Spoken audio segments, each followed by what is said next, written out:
town. Bear season 2025. This will be my first experience at spring bear hunting. Pretty excited. I got about half a day's drive to get to where I can camp. Hunt an area I've never hunted, so it's going to be adventure. I look forward to it. Hopefully come home with a bear.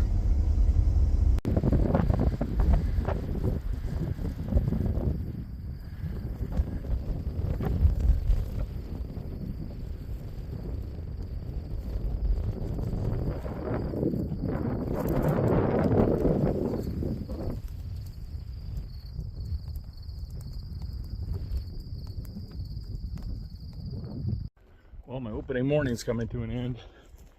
I decided to go probably lower than I initially wanted to, but I tried an area that I thought looked really good on the maps, and I think a week or two ago, before the green up got over the top, I think it might have been promising, but it's just way too green in here. The yellow, I think they're wild dandelions. I'm not up on my plants yet, but they're all starting to shrivel up down here, so I think I need to go find the snow line and then just try to fight access with snow drifts and all that. But I'm kind of interested to look at my plot chart on onX just to see how many miles I walked and my elevation gain, and then drop back down to the Jeep. It's probably going to be more than I was expecting on opening day. Already got my first hot spot, so put some moleskin on that. So putting in my lumps and bumps to try and find a bear has already begun. Well, that's it for now.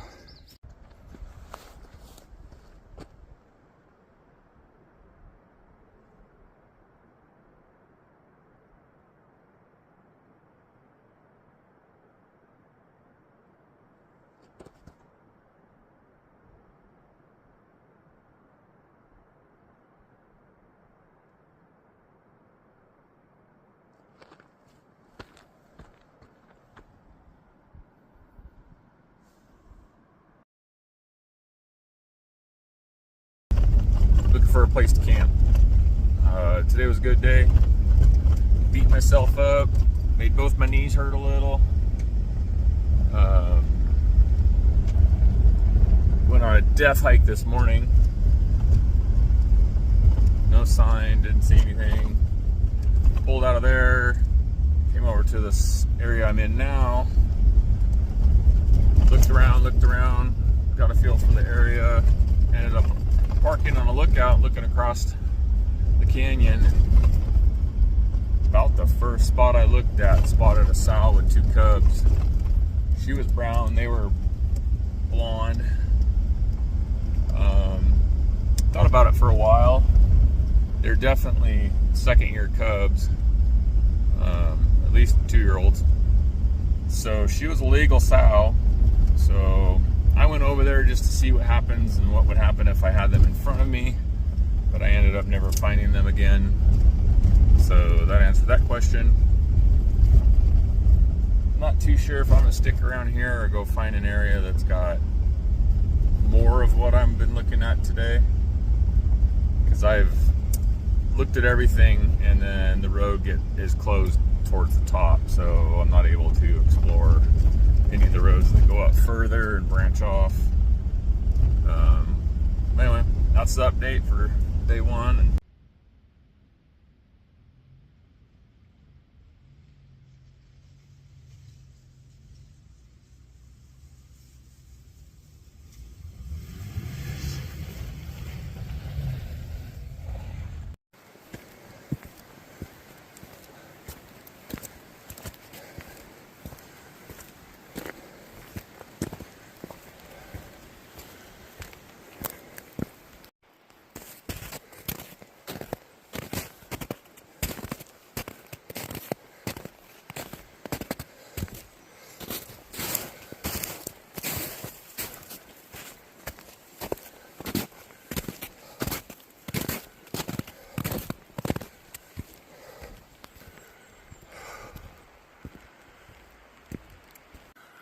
All right, second morning.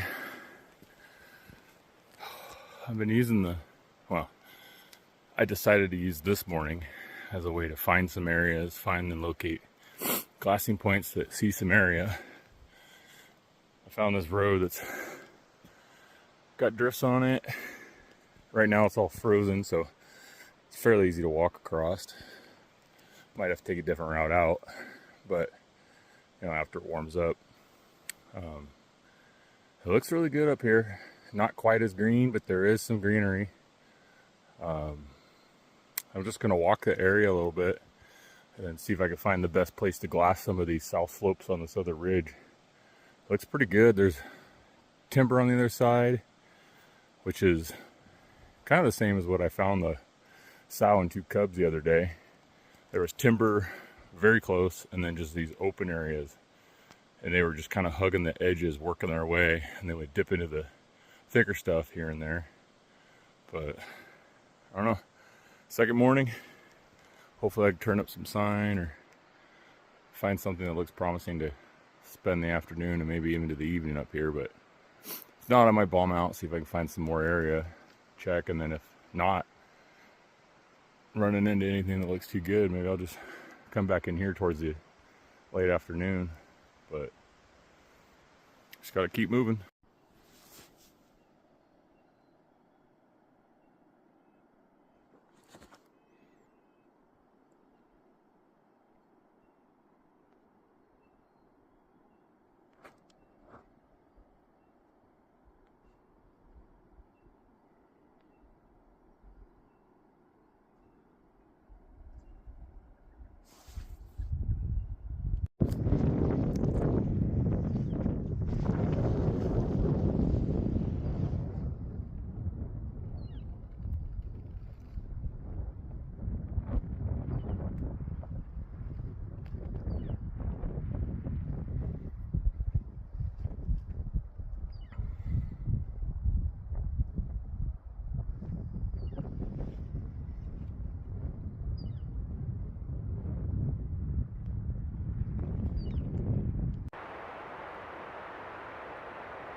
Well, I always tell everybody, life's greatest teacher is failure.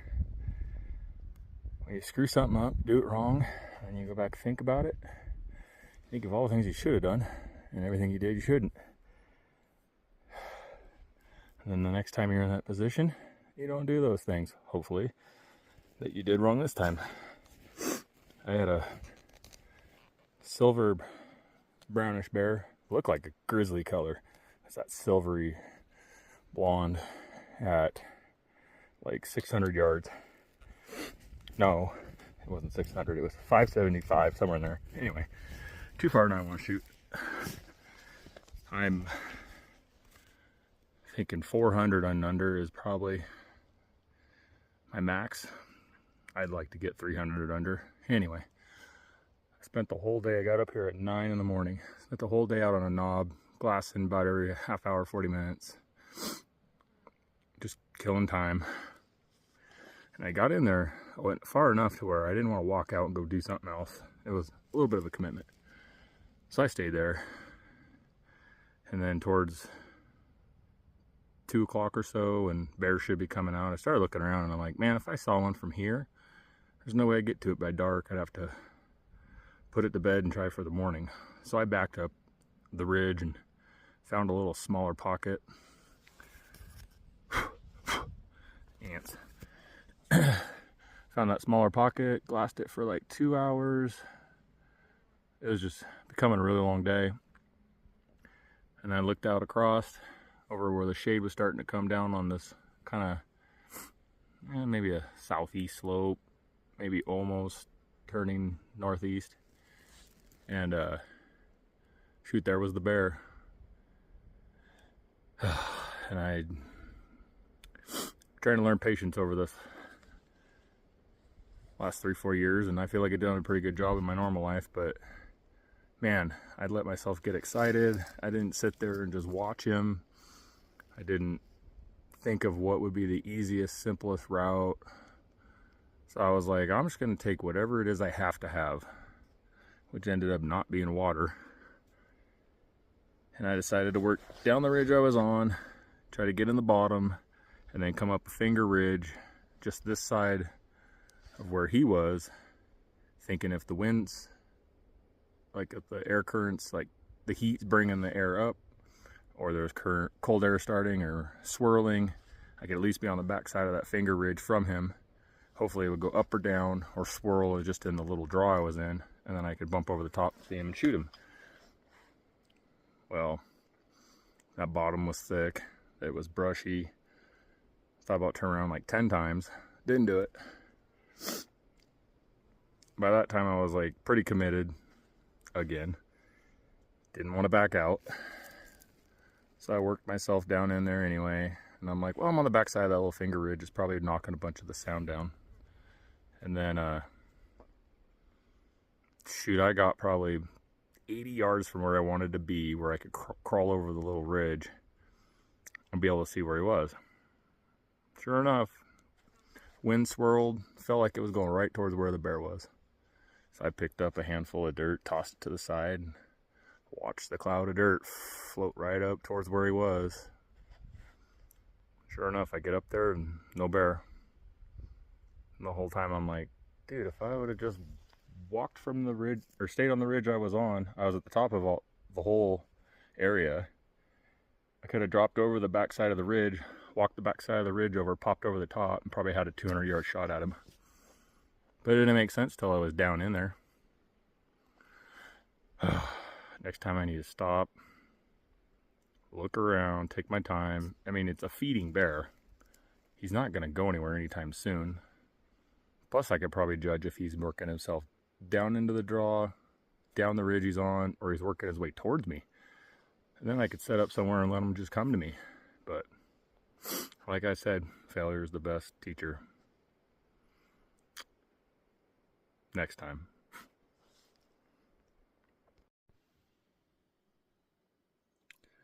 Little side note to my failure story. I forgot to mention that the first time I ranged the bear at that 575, whatever it was, my rangefinder worked. When I left my pack and everything there and I just had the bare necessities, I got down and I was like, man, I could almost shoot him from here. I feel like I'm close, close to 100 yards, close maybe 150. Threw up my rangefinder, nothing. I'm like, are you kidding me? So I stood there and I'm like, dang, do I have Laura's rangefinder in my pack, or did I leave that in the Jeep because I brought it as a backup for the trip, not for this hike? No, I did not have it in my backpack, which I knew. So I was like, dang it. Now I got to get really close. I got to make sure I know I'm probably within 200 yards. So I could probably just hold just a couple inches high and hit him. So I took a little break down on the bottom of the thick stuff, and I was like, well, I wonder what's going on with the rangefinder. Got plenty of time to catch my breath. So I pulled out my keys and I twisted the battery cover off, pulled the battery out, threw it back in, threw it all back together, threw it up, worked. Like, sweet, we're back in business. But that was another thing that probably got my mind racing a little bit shortly after I took off for my pack. Because I had a half thought of maybe going back, looking at the bear again and slowing down, think about it more. But with the rangefinder and the bear being over there and all that running through my head, I just stuck with my original plan. Lessons learned.